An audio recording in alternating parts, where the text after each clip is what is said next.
how to have supreme self-confidence and charisma. How would you like to feel totally confident, become powerfully charismatic, and take that into every area of your life? Follow all my instructions fully and completely, and I promise you'll experience a tremendous improvement in your confidence and in your life. I've already helped hundreds of thousands of people to have more confidence, from Hollywood movie stars to Olympic champions, even royalty. Now I'm going to help you. In a few moments, I'm going to take you through a number of techniques which, as you regularly practice, will create in you automatic patterns of confident behavior. So in future, you won't have to remember to be confident, it'll just happen naturally. Many people who've used this system often tell me that they suddenly start to notice that they handle situations better. When a challenge occurs, they know exactly what to do, almost without thinking. You know how it is. It's only afterwards that you realize how well you've done. Whether you get more confident straight away or whether it happens a bit more each day doesn't matter. As you use these techniques regularly, you'll become more confident at a rate that's comfortable to you. For example, over the years, I've seen people who've been shaking with nerves easily overcome their fears with my system. I've seen people who are paralyzed by stage fright take to an audience like they've been doing it all their lives. The reason it's so easy is because the key programs of human behavior are habits and imagination. They're far more powerful than logic or willpower. For example, if you try telling your heart to speed up, it won't do it.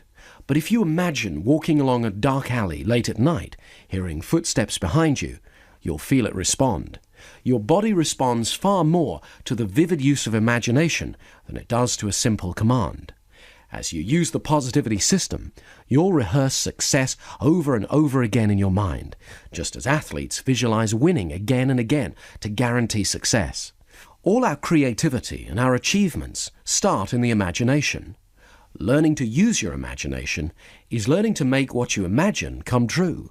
Almost everything you see around you was once just an idea in someone's imagination. As you learn the secrets of creative imagination, you'll discover how to make your dreams come true. So let's get started. If it's safe and appropriate to do so, I'd like you to close your eyes. Otherwise, just imagine what I'm about to ask you to do with your eyes open. I'd like you to stop for a moment and really think right now about how much better your life would be if you were totally confident, if you had all the power, strength and self-belief, all the charisma that you could ever need. Ask yourself, what would you do if you knew you couldn't fail? Just sit back now and imagine yourself achieving excellence. Notice how you look, the expression on your face, the light in your eyes. Notice the life, the grace, and the elegance in your movements. Become fully acquainted with every aspect of your presence during a moment of successful achievement. Notice how you're sitting or standing, your expression, your movement that lets you know that this is a moment of great success. The concentration or the happiness, the grace, the ease or commitment of your movements, the sense of mastery. Now, what I'd like you to do next is float into that confident you. See through the eyes and hear through the ears and feel the feelings of your confident self. That's it. Really see what you'd see, hear what you'd hear, and feel how you feel, totally confident. Now, make the colors brighter, the sounds louder, and the feeling stronger. Notice where that feeling of confidence is strongest in your body, and give it a color, and move that color up to the top of your head, and down to the tip of your toes, and then double the brightness. Double it again and again. Take a moment or two now to really vividly imagine that event again in detail. See what you'd see, hear what you'd hear, and feel how good you feel. Now, I want you to consider, where will you use your confidence? What changes will it make for you as you're more confident? Now, open your eyes and come on back. As you remember, the human mind works by association. When we've experienced two things together for a while, one will automatically remind us of the other. This association or linking is very powerful and very useful. In a moment, we're going to do that imagination exercise again. This time, when you get that good, strong, confident feeling, I'd like you to make a specific action. I'd like you to squeeze your thumb and middle finger together so that after you've done that several times, the confident feeling will become associated with the squeeze of your thumb and finger.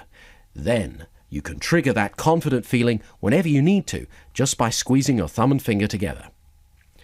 Once again, if it's safe and appropriate to do so, I'd like you to close your eyes. Otherwise, just imagine what I'm about to ask you to do with your eyes open. Okay, remind yourself of that picture of you being successful and confident. Step into your confident self. See what you'd see. Hear what you'd hear. And feel how good you feel, totally confident. Now, make the colors richer and brighter, the sounds louder and crisper, and the feelings stronger. Now, notice where that feeling of confidence is strongest in your body. Give it a color, and move that color up to the top of your head, down to the tip of your toes. Double it, and double the brightness again. Vividly imagine it, really feel it within you and around you. That's right. And when you're feeling that confidence strong, press your thumb and middle finger together. That's it. And go through it again. See what you'd see. Hear what you'd hear. And feel how good you feel. Make the colors rich and bright. Make the sounds loud. And make the feeling strong as you're squeezing your thumb and middle finger together, creating a strong associational link between that good feeling and the squeeze of your thumb and finger. Now relax your fingers. And think of a time in the future when you're going to need that confident feeling. Think of a time now and squeeze your thumb and finger together again and remember that confident feeling. And imagine things going perfectly the way you want them to. See what you'll see. Hear what you'll hear. And feel how good it feels to be totally confident. Maybe throw in a challenge or two. Notice how well you handle things. That's right. And when you've completed that, open your eyes and come on back. Do this simple but powerful exercise as often as you can, and you'll find it gets easier and more powerful each time. Practice this every day for at least 3 weeks, and whenever you feel challenged, simply squeeze your thumb and finger together, concentrate for a few moments, and access your inner state of confidence. Do it at least 10 times in a row. Olympic athletes the world over have used exactly this technique to prepare to win their competitions. Now, you can use it too. The mind is very sensitive, and if you're able to feel more confident as you run those scenarios in your imagination, you'll feel much more confident when they occur in the real world. I remember a few years ago when I teamed up with a huge promoter who wanted to take on my live shows. He decided to hire the biggest theatre in London. I'd never played anything like it before. When I stood on the stage a few days before the show and looked out at the massive empty auditorium, I suddenly started to feel fear in my stomach. So I decided to do some work on myself to crank up my confidence. I did the same exercise that we just did. I got a feeling of confidence associated to the squeeze of my thumb and middle finger, and then imagined the event going beautifully.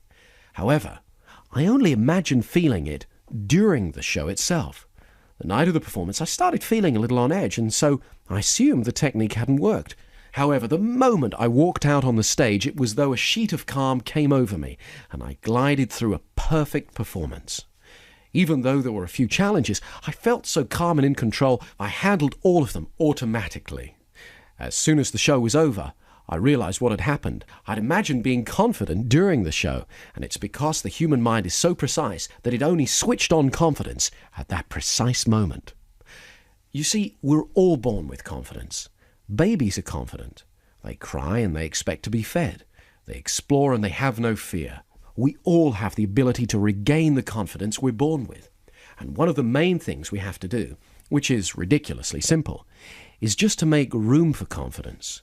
People who've lost confidence feel fear, and so often they hurry to get past things or hang back and avoid them.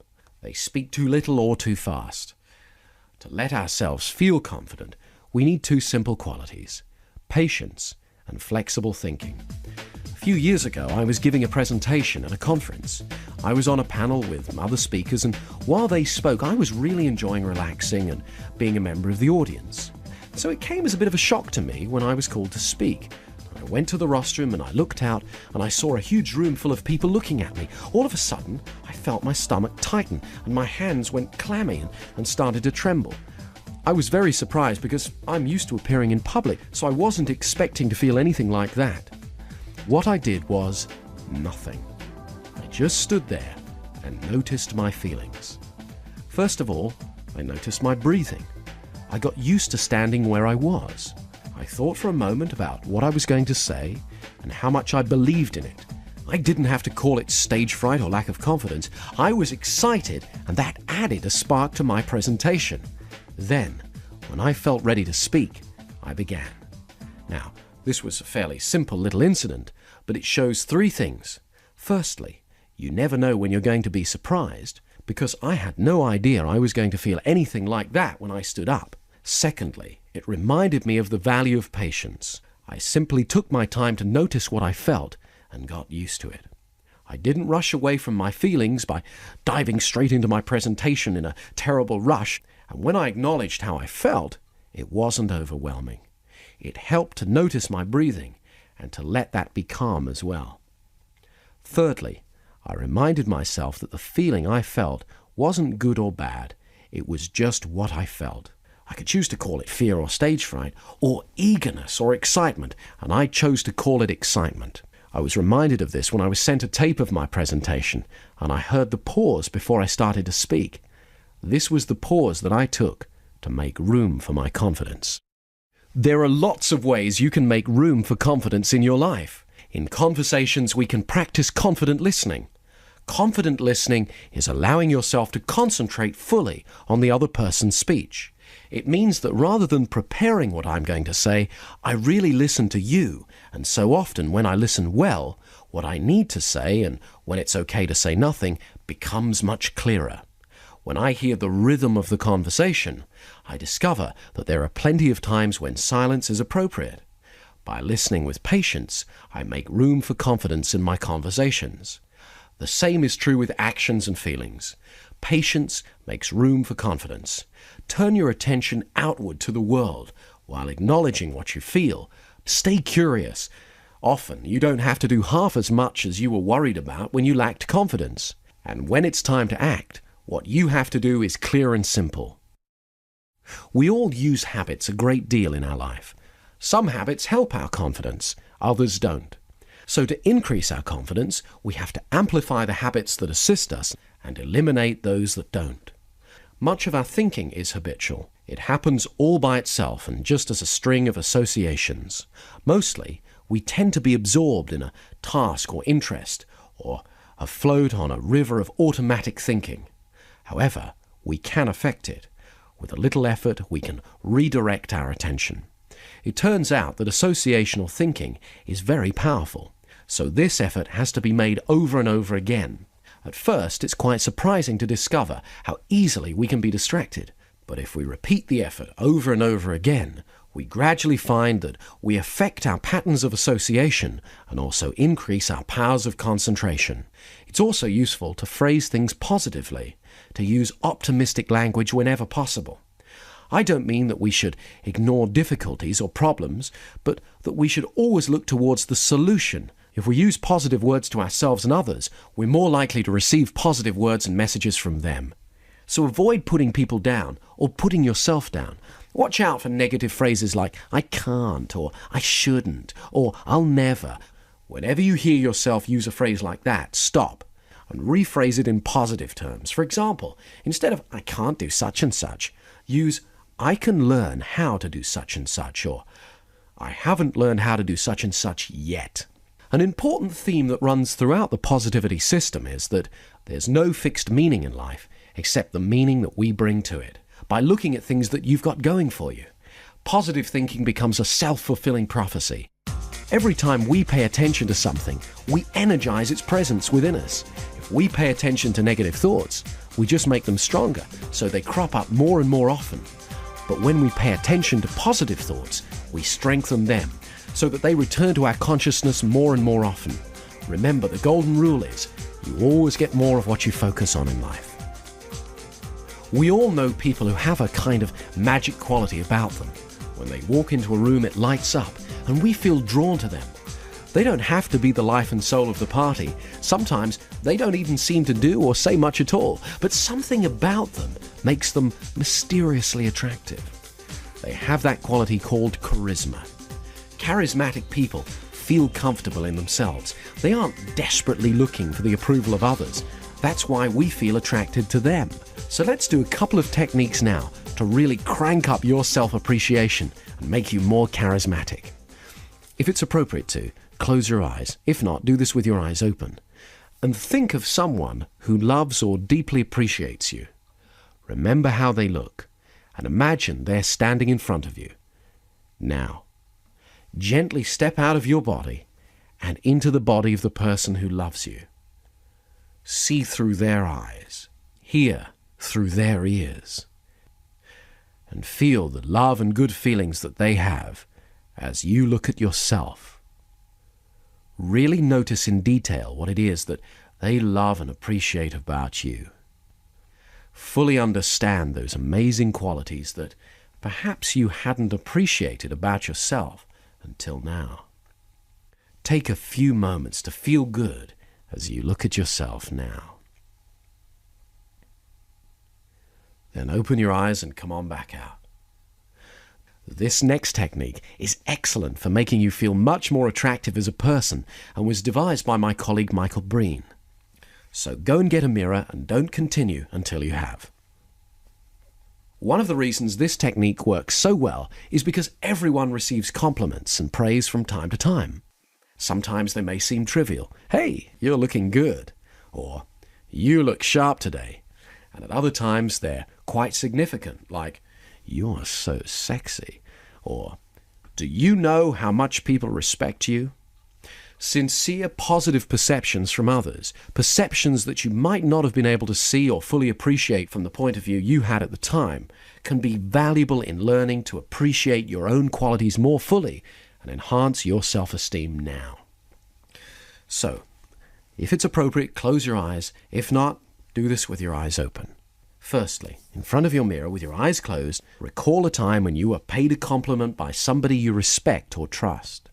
You don't necessarily have to have believed the compliment for yourself at the time, but you do need to trust the sincerity of the person who said it. Run through the experience again. See what you saw, hear what you heard. As you recall that compliment and the sincerity of the person who said it, pay particular attention to the feelings of trust and regard for the other person. When you feel that feeling strongly in your body, notice where it is you feel it.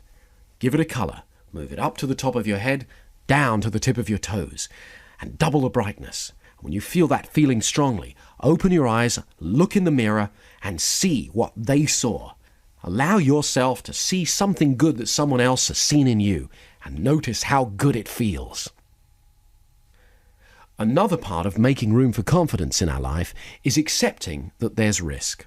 This may sound odd at first. After all, we often wish that we had so much confidence that we could avoid risk. But confidence isn't knowledge. If we know we can do something, we don't need confidence. We can just do it. We only have confidence if we're not 100% sure of success, yet we still have a go. That's the essence of confidence. When there's no risk, there's only certainty. Confidence only comes when there's risk, so we must embrace the risk, recognize it, and realize that it has a place in our lives. In fact, it's because of this risk that you can value your achievement, because you achieve them in the face of risk. Each step is a risk, however small, and as you get used to having confidence, you'll realize that you get used to having risks. Risks don't go away. We just learn that we can face them and deal with them, and as we do so, we become more powerful. We learn that we can achieve our goals and become more confident. Let me show you one more thing that increases your confidence, and it's great fun as well. It's very empowering and enjoyable to look forward to the success in our future, and the more we get used to it, the more it happens. If it's appropriate, I'd like you to close your eyes now. If not, just imagine this with your eyes open. I'd like you to fantasize how good things would be in your ideal world. Imagine your dreams have come true. You're doing exactly what you want to do. All around you, you can see exactly what you'd like to see. Everything you hear is perfect and you enjoy what you feel as you do this. Notice where in your body it feels best of all. Locate the feeling and give it a color. Imagine that color glowing there within you. Now, begin to move that color all over your body, to the top of your head and down to the tip of your toes. Let it permeate your body. Notice how wonderful you can feel just by using your mind like this. Make sure it's around your legs, your feet, your stomach, your chest, your shoulders, your arms, your hands and your fingers, your neck and your face. Make it truly brilliant. Turn up the brightness, feeling joy and energy surge within you. And keep that feeling within you. Wonderful, brilliant, bright, fantastic. When you feel good and happy, your non-verbal communications put you in tune with good and happy people and help other people feel good too. So you create a warm, friendly atmosphere. With this simple exercise, you can actually affect the world around you. Do this every day. And soon you'll notice how it begins to bring out the optimism and enthusiasm in people that you mix with. Remember, happiness and excitement are contagious. Okay, open your eyes and come on out. Finally, remember, walk tall. When you finish listening to this, get up and hold your head high in a comfortable and relaxed position on your shoulders. Imagine that a golden thread runs vertically up your spine and straight up to the sky, and that thread supports you. Let yourself relax safely, held by that thread. This relaxed upright stance is the natural position of confidence, and it will soon be as natural to you as breathing, so enjoy it. Remember to use these techniques every day, and don't be too surprised at how much more confident and charismatic you become. Use them as often as you can. As your confidence increases every day, you'll find yourself doing things that you used to dream of. Positivity. Positive software for your mind.